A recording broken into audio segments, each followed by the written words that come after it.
extrêmement sensuelle, c'est un côté très sensible, en même temps elle a une peau, elle a cette carapace. Vous voyez, c'est comme ces femmes qui sont très jolies comme ça, qui ont une carapace, mais en même temps, quand on gratte un petit peu, on aperçoit la tendreté, la finesse.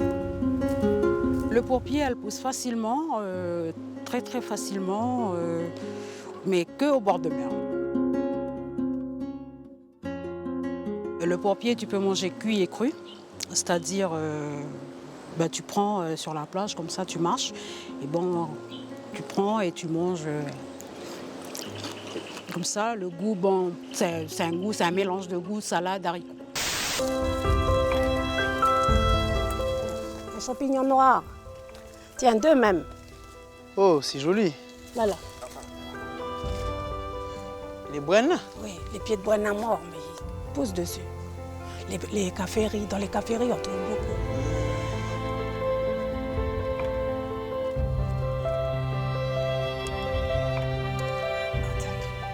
Et comment on reconnaît ce genre de champignon? Tu le trouves sur le bois, il est noir et tu le trouves sur les bois morts. Normalement, on le trouve sur le bois mort, tu vois. Comment on appelle ce champignon en Païchi? Ben, on l'appelle kampuru. Kampuru, ça veut dire oreille, tu vois. C'est la forme de ton oreille, là. Ah, ok. Kampuru, ça veut dire oreille en français.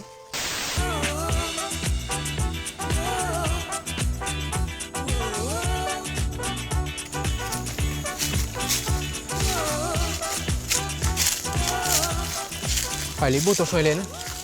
Oui, voilà, ben, c'est là mon champ. Et qu'est-ce qu'on va ramasser pour ce soir?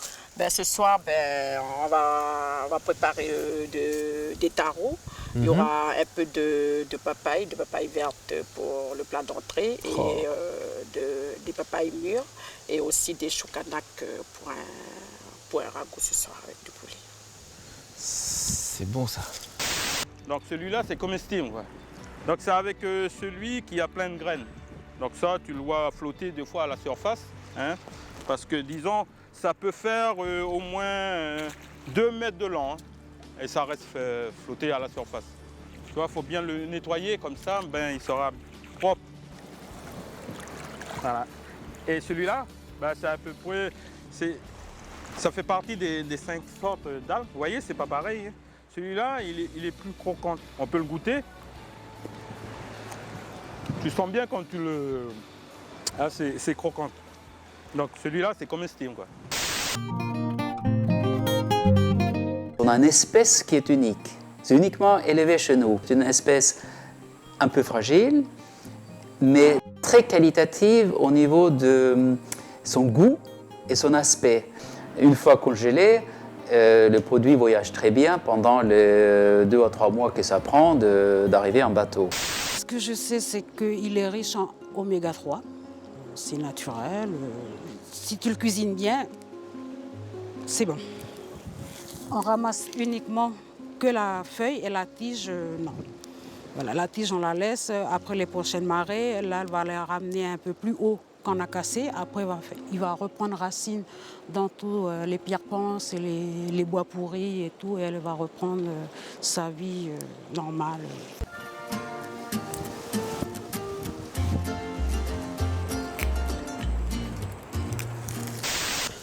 Là, on a de la chance, on a trouvé des papayes qui commencent à mûrir déjà. On va en cueillir pour pouvoir faire de la salade ce soir et peut-être faire le dessert avec. C'est possible de prendre le dessert aussi, ça commence à mûrir déjà. Yes. Voilà. Je te On va en prendre 2. Ok.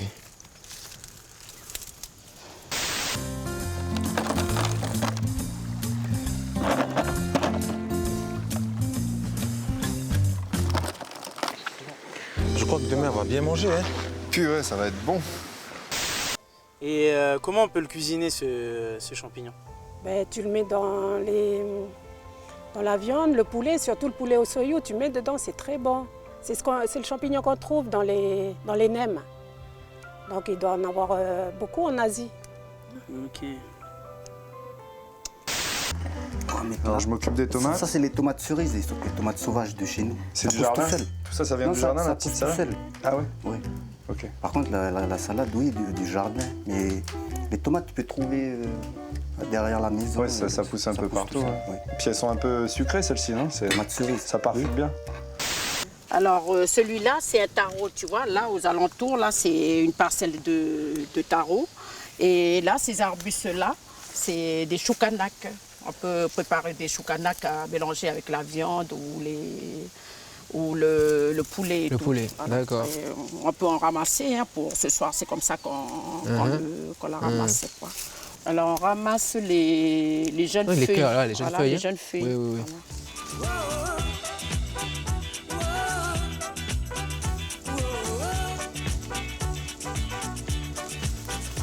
On a assez là, Hélène? Oui, là, C'est bon il y a suffisamment. On va la préparer, on va d'abord la découper, retirer la peau aussi bien qu'on peut parce que c'est pas évident. La véritable méthode, c'est de la prendre comme ça, d'attraper avec la pince et après là moi je vais tirer avec la pince et toi tu tiens la tête fortement. Mais alors il faut la prendre fortement, hein. Ok. Et là on tire comme ça, alors là voilà c'est bien, c'est parti là tu vois là. Je tiens là. T'as vraiment un coup de main impeccable, c'est tout à fait ça. Hop, attention, ça va lâcher. Ouais. Vas-y. Hop là. Bravo Antoine. Eric, t'as fait ça toute... Oui, non. C'est rare que je touche une anguille comme ça. Là, c'est le taro Cédric. Ce sera pour le plat de résistance de ce soir. Ah, mais il est beau celui-là. Olé. Bon, c'est parti pour un tour.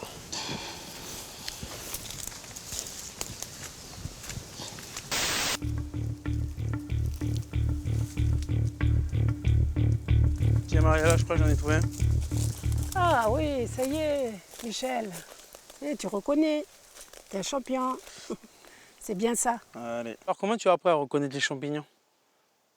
Ah ben c'est avec ma grand-mère, celle qui m'a montré.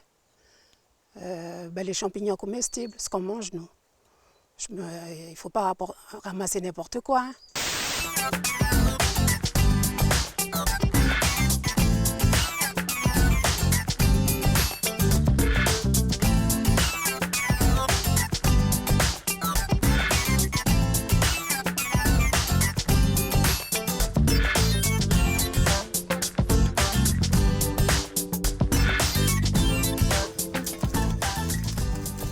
Et voilà, c'est la marmite de choucanac mélangée avec du poulet.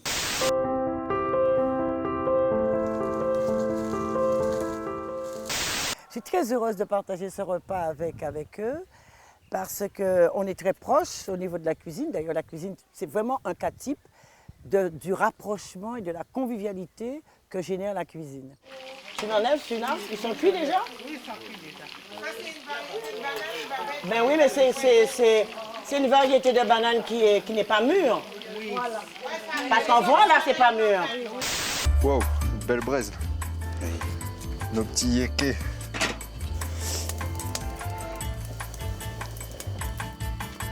Ça y est, la mammouth, ça a l'air bien chaud, ça crépite. Ouais. Du coup, tu les mets comme ça dans la marmite? Oui, on va les renverser dedans.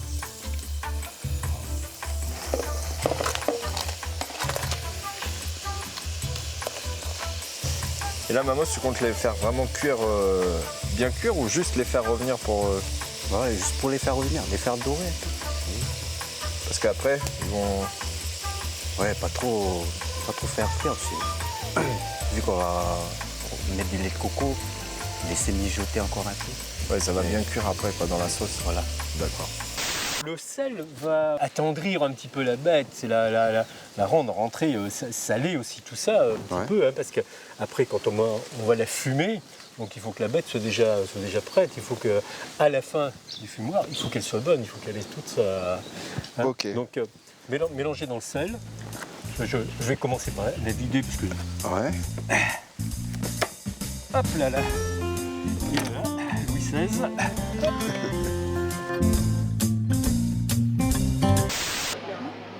C'est bon, hein? T'as besoin de rien pour manger ça. Mais manger les produits du pays, cuisinés par les gens du pays, ça j'adore. C'est ça qu'on a mangé là, le petit poisson de rivière, le petit poisson de mer, au curry, les huîtres du pays marinées et puis cuisinées en petite salade, ça c'est bon. Et puis la viande de cerf marinée crue comme un carpaccio, ça c'est bon aussi. Ça c'est des choses que jamais j'aurais mangé là-bas, enfin partout ailleurs. En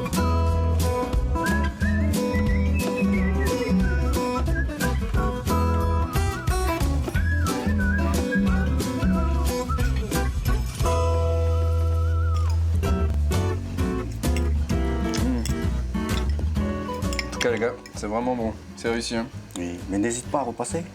Il y a d'autres plats à te faire découvrir encore. Ok. Là où je suis, là, ici dans cette tribu, je ne suis pas du tout dépaysée parce que je suis née à la campagne. On appelait ça la savane. Ma grand-mère avait derrière chez elle ses ignames, son café, son poids de bois. Je me sens tout à fait replongée quelques années en arrière derrière la maison de ma grand-mère.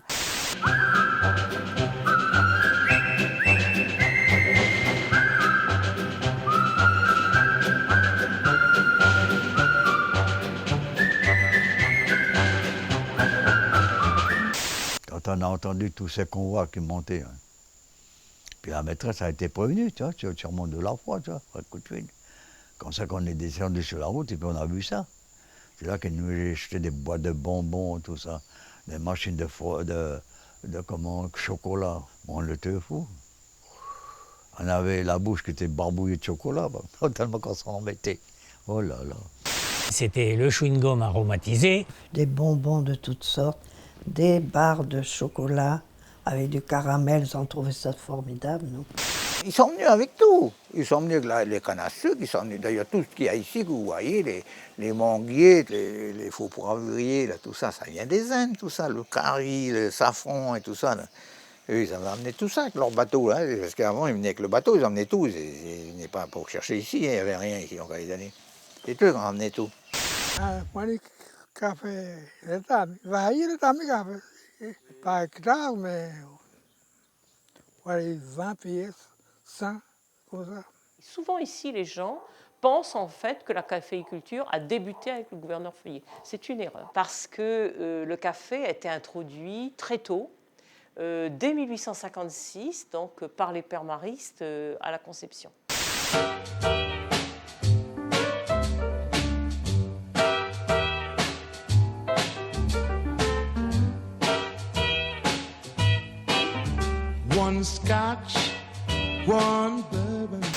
Ils ont développé la culture du maïs, parce qu'ils mangeaient beaucoup de maïs, la culture du concombre, culture du melon aussi. D'ailleurs, on a gardé, tous les agriculteurs ont conservé les graines de melon de cette époque. Vaud a été le plus gros producteur en arabica. Hein. Il ne faut pas confondre parce que vous avez sur la côte est surtout le robusta, mais la côte ouest c'était l'arabica à cause qu'il y avait beaucoup moins d'eau. Hein. Mais Vaud était un des centres qui produisait le plus.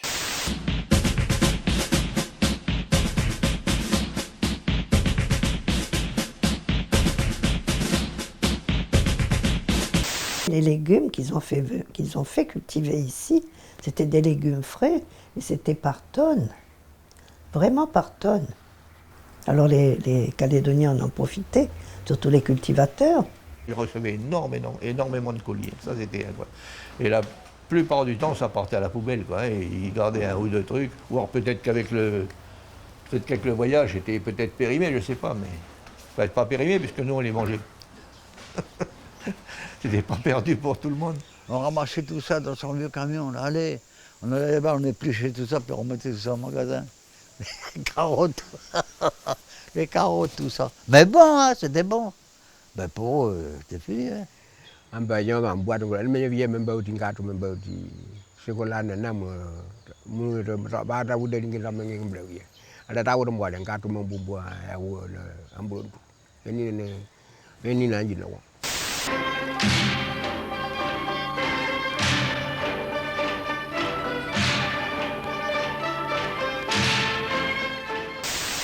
Et une fois libérés, descendus à Nouméa ou dans les villages, à Koumak, un peu partout, ils s'étaient devenus des spécialistes de la culture de la salade en particulier et des produits qu'on trouve dans le commerce normalement des légumes.